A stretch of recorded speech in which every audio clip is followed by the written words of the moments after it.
আজ 1432 শুভ নববর্ষ। আমরা এই বিশেষ দিনটিতে চলে এসেছি শৈবক্ষেত্র বানেশ্বরে।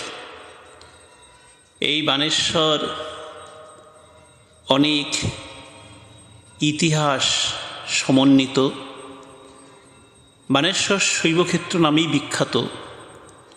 রাজা মহারাজাদের এক সময়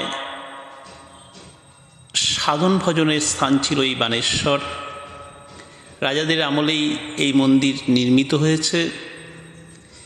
শোনা যায় বানাসুর নামক এক অসুর শিবকে সন্তুষ্ট করে তার কাছে বর লাভ করে যে সে মর্তে শিবকে নিয়ে যেতে পারবে, কিন্তু সে যখন নিয়ে যাবে কোনো অবস্থাতেই শিবকে নিচে নামাতে পারবে না।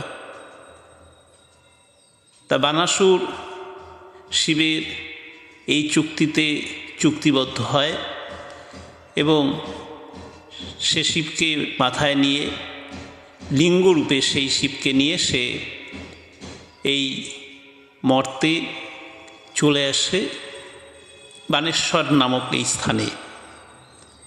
এখানে আসার পর তার প্রচণ্ড নিম্নচাপ পায় এবং সে করে কি, এখন যে পুকুরটা আমরা দেখতে পাচ্ছি সেই পুকুরে গিয়ে সে তার প্রাত্যহিক কাজ সাঙ্গ করে এবং শিবকে সেখানে নামিয়ে সে এখানে আসে। এখন শিবলিঙ্গ যেখানে সেখানে নামিয়ে আসে। এবার তারপর করে কি, সে ঘুরে গিয়ে সেই শিবলিঙ্গকে তুলতে চায় এবং তোলার জন্য প্রাণপণ চেষ্টা করে। প্রচুর খাটাখাটনি করার পরেও সেই শিবলিঙ্গ সে তুলতে পারে না এবং যখন তুলতে পারে না তখন সে করে কি, তার গদা দিয়ে সেই শিবলিঙ্গের উপরে আঘাত করে।